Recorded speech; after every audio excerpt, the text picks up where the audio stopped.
Online TV. Leo ni mwendelezo wa masomo yetu mbalimbali. Tafadhali subscribe na kulike na kushare ili uwe mwana familia. Mwendelezo wa mada mbalimbali juu ya masuala ya nyota. Leo tutazungumzia siri na saa za ushindi kwa nyota ya Aries, nyota ya punda, kwenye mlolongo wa nyota za zodiaki. Aries ni nyota ya mlango wa kwanza. Habari ndugu zangu, leo nataka kuwapa siri ambayo wengi hamwifahamu juu ya nyota ya Aries. Unajua kuwa unaweza kuwa na nyota ya punda lakini mambo yako hayaendi. Shida sio nyota, shida kuwa unatumia masaa yasiyo yako. Leo nitakufundisha saa zako za ushindi ili ukigusa jambo liwe dhahabu kwenye maisha yako. Tabia ya punda na sayari inayotawala. Nyota ya punda ni nyota ya kwanza kabisa katika mzunguko wa zodiac. Hii ni nyota ya moto inayotawaliwa na sayari ya Mars. Huyu ni shujaa wa vita na kupambana. Ni mpambanaji na hapendi kushindwa, lakini siri kubwa ni kuwa Mars ina masaa yake maalum hapa duniani kulingana na itikadi za binadamu. Ukifanya jambo lako kwenye saa ya Mars na wewe ni punda, hakuna kuzuia na lazima ufanikiwe. Maneno ya watu lazima utoboe.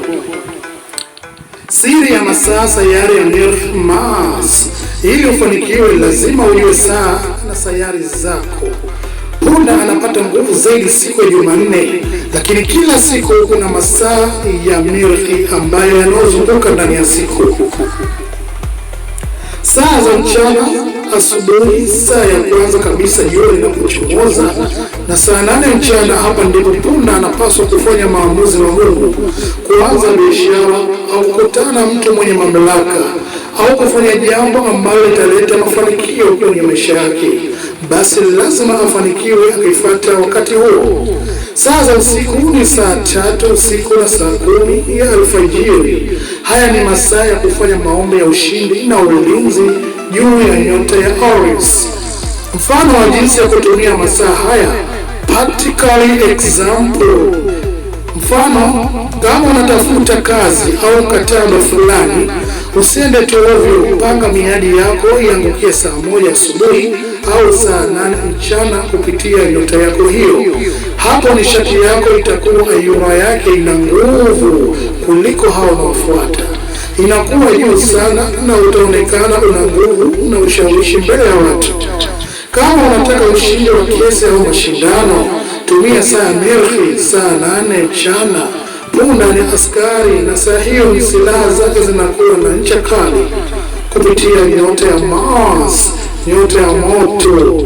Kama unataka mvuto wa mapenzi, ingawa punda ni wa moto, akitumia saa yake ya Mars alfajiri kufanya manuizi yake, anakuwa na mvuto usiozuilika nyakati za alfajiri saa 10. Angalizo, epuka masaa maadui. Siri nyingi kwa punda Aries: epuka kufanya mambo makubwa kwenye saa zoko la Venus. Kama unataka kupigana au kushinda jambo la kinguvu, saa ya zoko ni ya upole, na punda akitumia anaweza kujikuta analegea na kushindwa kufikia lengo lake la ushindi. Ndugu yangu, ili kuweza kufahamu somo hili, tafadhali angalia hadi mwisho ili uweze kufahamu somo. Rafiki yangu mwenye nyota ya punda, kwanza leo usitembee gizani. Jua saa yako, jua dakika yako. Punda ni kiongozi, usikubali kuwa nyuma. Ukifuata mzunguko huu wa masaa, utaona mabadiliko makubwa kwenye biashara, kazi, mahusiano yako kwa ujumla. Kama unataka kujua saa zako za ushindi kulingana na nyota yako nyingine, weka comment yako hapa chini na usisahau kusubscribe. Mimi ni rafiki yako na hii ndiyo siri ya nyota. Ndugu yangu, katika channel hii tunafunza mengi sana masuala ya unajimu pamoja na kuweza kuwatafsiria ndoto mbalimbali nasaha na elimu hali kadhalika. Lakini vile vile ndugu yangu, kwa somo hili hujafahamu vizuri, ni vyema ukanitafuta kwa namba zangu za simu nazopita hapo mbele, na vile vile ikiwa una maoni comment, unaweza ukashusha chini ya hii video. Na mwisho wa video hii ni mwanzo wa video nyingine. Tuonane katika kipindi kijacho. Asante.